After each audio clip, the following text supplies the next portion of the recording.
साथियों नमस्कार, मैं गंगा सिंह स्वागत करता हूं आपका अपने YouTube चैनल गंगा क्लासेस में। जैसा कि आपको पता है कि पिछली क्लास में 3.1 स्टार्ट की थी हमने, उसमें कुछ सवाल हो चुके थे। तो बाकी के जो क्वेश्चन है इस एक्सरसाइज के वो आज करते हैं, ठीक है। तो बिना टाइम वेस्ट किए स्टार्ट करते हैं। इस एक्सरसाइज का क्वेश्चन 6 का तीसरा क्वेश्चन देखिए, ठीक है। समझते हैं। एक आव्यूह दे रखा है x plus Y plus Z, X plus Z और वाई प्लस जेड, ये इक्वल है किसके 9, 5 और 7 के, ठीक है। तो इससे क्या करेंगे, एक्स वाई जेड की वैल्यू निकालेंगे। तो हमें पता है जब दो आव्यूह बराबर में दे रखे हो तो आपस में कैसे होते हैं, बराबर होते हैं। जब इनकी तुलना करेंगे तो X plus Y plus Z किसके बराबर हो जाएगा, 9 के। तो हम यहां से लिखेंगे X plus Y plus Z बराबर किसके है, 9। इसी प्रकार एक्स प्लस जेड किसके बराबर है, 5 के। इसी प्रकार y प्लस जेड किसके बराबर है, 7 के। अब ये तीन इक्वेशन बनी, पहली, दूसरी इक्वेशन और तीसरी इक्वेशन। इनको आपको सॉल्व करना है और एक्स वाई जेड की वैल्यू फाइंड करनी है। तो देखो किस तरीके से करोगे। यहां से करते हैं कि x प्लस जेड की वैल्यू कहां लगाते हैं, समीकरण 1 में, या फिर y प्लस जेड की वैल्यू समीकरण 1 में लगाते हैं। तो हम लिखेंगे यहाँ पे समीकरण 3 से y प्लस जेड बराबर 7 समीकरण 1 में रखने पर। तो जैसे ही दोस्तों y प्लस जेड की जगह 7 यहां लगाओगे, y प्लस जेड की जगह 7, ठीक है। तो x की वैल्यू निकलेगी, कैसे निकलेगी, यहां लिखेंगे x प्लस, इसकी जगह पे क्या लगाएंगे 7, y प्लस जेड की जगह पे, और बराबर में कितना है 9। तो यहां से x की वैल्यू कितनी आएगी दोस्तों, 9 माइनस 7। तो यहां से x की वैल्यू निकलेगी आपकी 2। x बराबर कितना निकलेगा, ठीक है दोस्तों, x बराबर कितना निकला 2। अब इस x की वैल्यू को आप कहां लगाओगे, इसमें लगा लेते हैं, जिससे कि आपको z की वैल्यू मिल जाएगी। तो हम यहां लिखेंगे x बराबर 2 समीकरण 2 में रखने पर। तो रखते हैं यहां पे x जगह पे 2 लगाओ, इस जगह पे प्लस जेड प्लस, और बराबर में कितना है 5। तो यहां से जेड की वैल्यू निकालेंगे 5, ये प्लस का 2 इधर जाके माइनस का हो जाएगा। तो कितना बचा दोस्तों, 5 में से 2 गया तो 3। तो ये आपकी जेड की वैल्यू आ गई। अब देखो दो वैल्यू आ गई आपकी, एक्स की और जेड की। इस एक्स की और जेड की वैल्यू, अब देखो जेड की वैल्यू समीकरण 3 में लगा लेते हैं, जिससे कि वाई की वैल्यू मिल जाएगी। तो यहाँ इसको रखेंगे जेड बराबर 3 समीकरण 3 में रखने पर। तो दोस्तों लगाओ जेड बराबर 3 यहाँ पे, तो y प्लस 3 और बराबर में कितना है 7। तो यहां से y बराबर कितना आएगा, 7 माइनस 3 और बराबर 4 आ गया दोस्तों। तो देखिए x बराबर, y बराबर और z बराबर कितनी वैल्यू आई, x की वैल्यू आई कितनी 2 और y की वैल्यू कितनी आई 4 और z की वैल्यू कितनी आई 3।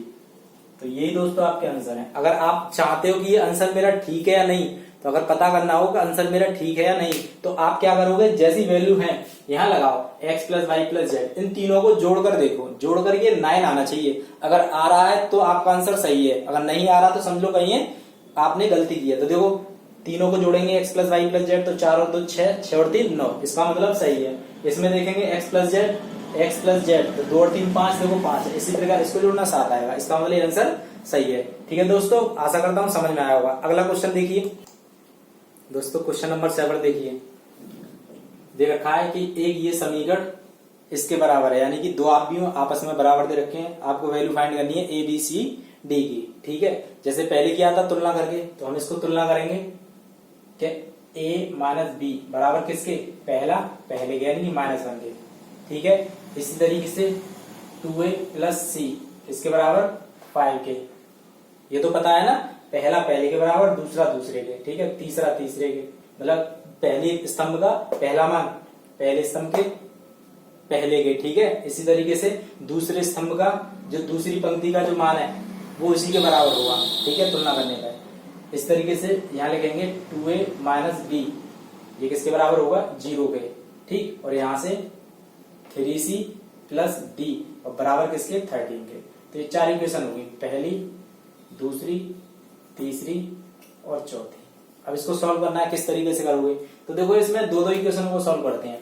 अगर इन दोनों को सॉल्व किया जाए तो b और b इसमें कट सकता है घटाने पर, जिससे कि मुझे a की वैल्यू प्राप्त हो जाएगी। और a की वैल्यू अगर आप प्राप्त कर लेते हैं तो यहां रख के वो b की वैल्यू प्राप्त हो जाएगी। ठीक है, इसी तरीके से हम मानों को निकाल लेंगे। तो सबसे पहले समीकरण 1 और 2 को ही लेते हैं। ठीक है दोस्तों, तो लिखेंगे समीकरण 2 में से समीकरण 1 घटाने पर, समीकरण 1 घटा देते हैं, इसमें से इसे घटा देते हैं। तो यहां लिखेंगे 2a माइनस बी और बराबर में 0, और यहां रखेंगे a माइनस बी और बराबर में -1।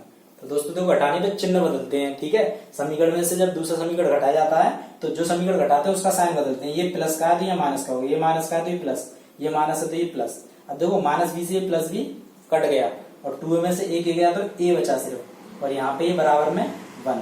तो a की वैल्यू कितनी आई दोस्तों? 1 आ गई। अब इस a की वैल्यू को 1 को कहाँ लगाएंगे? इसमें लगा लो, पहली में या दूसरी में। तो लिखेंगे, इसको पुट कर देंगे, पुट इन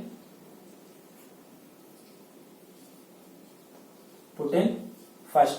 तो जैसे ही फर्स्ट में लगाओगे a की वैल्यू 1, तो यहाँ लगाएंगे 1 और माइनस के b और बराबर में -1। तो ये माइनस b और बराबर -1, ये प्लस का 1 है, उधर जाके -1 हो गया। तो माइनस b बराबर माइनस के 2, इससे ये कैंसिल हो गया। b बराबर क्या आ गया दोस्तों? 2 आ गया। आपकी दो वैल्यू आ गई, एक आ गई a की और एक आ गई b की वैल्यू। अब करते हैं, यहां लगाते हैं a की वैल्यू, जिससे क्या होगा? c की वैल्यू प्राप्त हो जाएगी। तो हम a बराबर समीकरण 2 में रखते हैं, तो लिखेंगे a बराबर 1 समीकरण 2 में रखने पर जैसे रखोगे यहाँ पे तो 2 इंटू a की जगह पर 1 लगाएंगे, लगा दिया, प्लस c और बराबर में 5। तो यहाँ से 2 एकम 2, उधर जाएंगे तो -2 हो जाएंगे, 5 और माइनस के 2। तो यहाँ से c बराबर कितना मिला दोस्तों? 3। 3 वैल्यू हुई, a की, b की, c की। अब रहेगी d की वैल्यू। d किसमें है?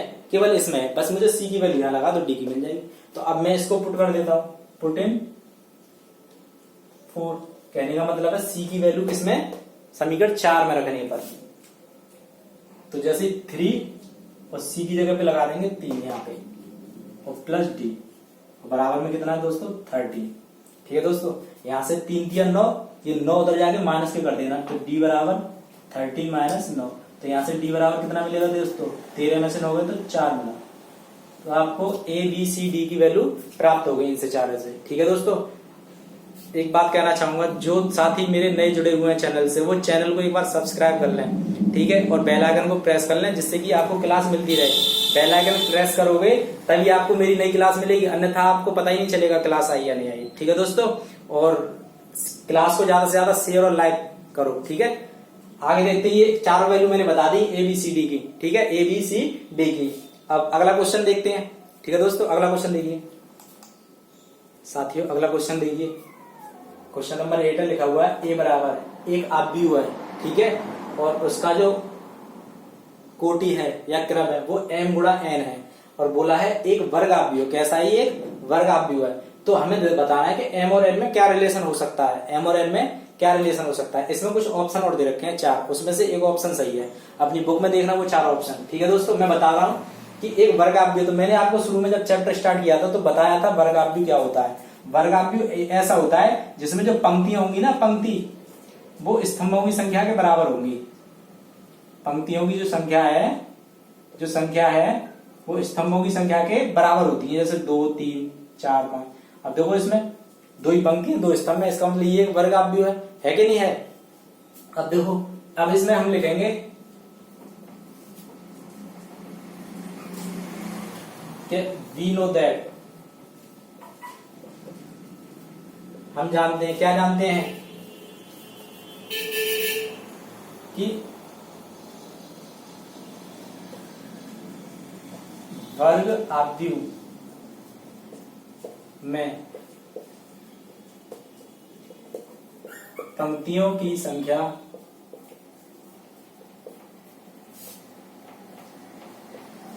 स्तंभों की संख्या के बराबर होती है। होती या नहीं होती। तो यहाँ पर जो m है वो पंक्ति है और यहाँ n क्या है, स्तंभ है। तो इसलिए हम कह सकते हैं इनमें जो रिलेशन होगा वो कैसे होगा, बराबर होगा, क्योंकि ये पंक्ति और ये स्तंभ।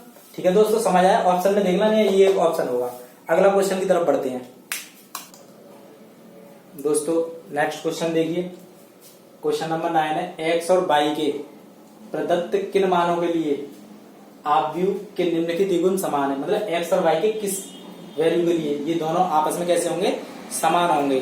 तो हम जानते हैं कि जब अगर ये समान होंगे तो इनकी जो वैल्यू आएंगी वो एक जैसी आएंगी। जैसे x की वैल्यू इससे निकालेंगे और इससे निकालेंगे तो सेम आनी चाहिए अगर ये समान है तो। ऐसे y की वैल्यू इससे निकालेंगे और इससे निकालेंगे तो वो भी समान आनी चाहिए अगर ये गुण समान है तो। उसने वही पूछा x और y के जो मान दे रखे हैं इसमें से कौन सा सही है, किन मानों के लिए समान है दोनों ही। तो देखो निकाल के देखते हैं। पहले हम x की वैल्यू को ही निकालते हैं, इससे x की वैल्यू निकालते हैं और इससे x की वैल्यू निकालते हैं। ठीक है दोस्तों, तो देखो इससे निकालते हैं। यहाँ देखो, यहाँ समझ इस चीज को, यहाँ लिखेंगे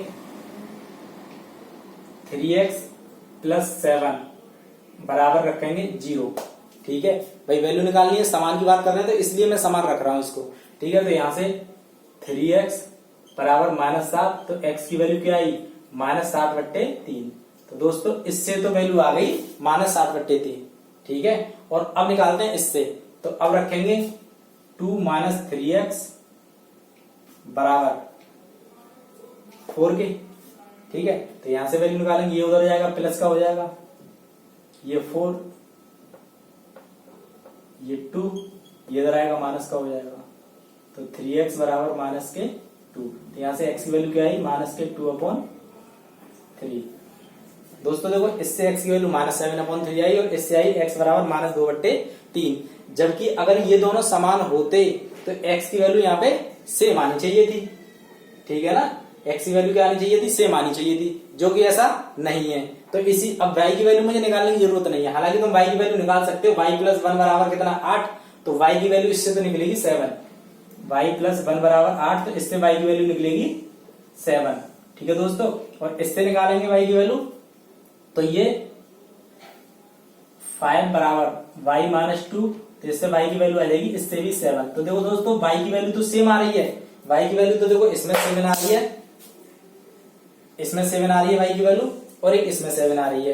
अब दो जगह y की वैल्यू आ रही है 7। ठीक है दोस्तों, क्या x की वैल्यू मिल पा रही है, देखो इसमें x की वैल्यू -1/3 आ रहा है, इसमें 1/3 नहीं है ना कहीं, तो इसका मतलब ये ऑप्शन नहीं है मेरा। उसके बाद में x की वैल्यू देखो, इसमें -2/3 आ रही है, इसमें आ रही है -2/3, लेकिन ये भी तो है -7/3। ठीक है, तो इसमें से नहीं है, और ये तो वैसे ही नहीं है क्योंकि 1/3 है ही नहीं है x की वैल्यू कहीं पे। तो आपका आंसर ये है। ये इसलिए है दोस्तों क्योंकि x की वैल्यू मुझे यहाँ सेम नहीं मिली। ठीक है दोस्तों, आशा करता हूं समझ में आया होगा। अगले क्वेश्चन की तरफ बढ़ते हैं, लास्ट क्वेश्चन रह गया इसका। दोस्तों नेक्स्ट क्वेश्चन देखिए, क्वेश्चन 10 है, 3 × 3 कोटि के ऐसे आव्यूहों की कुल कितनी संख्या होगी जिनकी प्रत्येक प्रविष्टि 0 या 1 होगी। ठीक है, प्रविष्टि 0 या 1। प्रविष्टि का मतलब है कि जो आव्यूह है ना 3/3 का, उसमें अवयव है ये 0 और 1। ठीक है, सबसे पहले हम लिखेंगे कि कोटि क्या है आपकी, कोटि है 3 × 3 या 3/3। ठीक है, तो इसमें अवयव कितने हो गए, अवयव हो गए 9। हो गया नहीं हो गए भाई, मल्टीप्लाई कर दिया करो, कोटि का अवयव निकल आएंगे आपके। ठीक है, अवयव निकल आएंगे। अब देखो इसमें जो प्रत्येक अवयव है, प्रत्येक अवयव दो तरीके से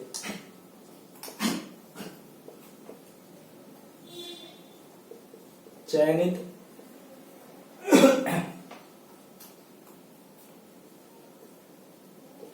किया जा सकता है। दो तरीके से कैसे चयनित किया जा सकता है, क्योंकि देखो उसने प्रविष्टि दे रखी है 0 या 1। अगर प्रविष्टि 0 या 1 या 3 दे रखी होती तो 3 तरीके से चयनित किया जा सकता है। जितनी प्रविष्टि होंगी वो इतनी तरीके से चयनित किया जा सकता है। ठीक है दोस्तों, अगर सवाल पेपर में बदल के भी आ जाए कि 0, 1, 3 प्रविष्टि दे रखी है, 3 प्रविष्टि, तो आप लिखेंगे 3 प्रकार से चयनित किया जा सकता है। ठीक है दोस्तों, 3 प्रकार से चयनित किया जा सकता है। तो आव्यूहों की जो कुल संख्या पूछी है आपसे, वो पूछी गई है कि 3/3 कोटि के ऐसे आव्यूहों की कुल कितनी संख्या होगी। तो आव्यूहों की जो कुल संख्या होगी, आव्यूहों की कुल संख्या, यानी कि जो पूछा है अभीष्ट, यानी जो पूछा है अभीष्ट आव्यूहों की कुल संख्या जो होगी, तो कितनी प्रविष्टि है? 2 तरीके से तो चलित कर सकते हैं, तो हम यहाँ लिखेंगे 2। ठीक है दोस्तों, और इसमें अवयव कितने आए थे? 9, तो बस वो पावर लगानी है आपको 9। ठीक है दोस्तों, आप इसको सॉल्व कर लेना। ठीक है, 2 दूनी 4 चौक 16, 16 16 256, 256 दूनी 512, इतने अवयव आएंगे उसमें। ठीक है दोस्तों, तो आप इस तरीके से कर सकते हो। अच्छा, 3 प्रविष्टि होती, मैं फिर बता रहा हूँ, 3 प्रविष्टि होती तो कुछ नहीं है, उसको 3 तरीके से चयनित कर सकते थे, और यहाँ 3 की पावर 9 लिखते उसमें। ठीक है, पावर जो आनी है वो तो अवयव आएंगे टोटल, और जितनी प्रविष्टियां होंगी वो बेस बनाएंगे उसको आधार। ठीक है दोस्तों, आशा करता हूं समझ में आया होगा। तो आज ये क्लास जो खत्म होती है और एक्सरसाइज भी यहाँ पे समाप्त हो गई है। तो जो भी हमारे नए साथी जुड़े हैं, मैं फिर कह रहा हूँ वो चैनल को एक बार सब्सक्राइब करें नए साथी, और बेल आइकन को अवश्य प्रेस करें, जिससे कि कोई भी क्लास मेरी बने तो आपके पास जल्दी से जल्दी पहुंचे, वरना आपको पता नहीं चलेगा। तो इसी के साथ मैं क्लास को समाप्त करना चाहूंगा। धन्यवाद।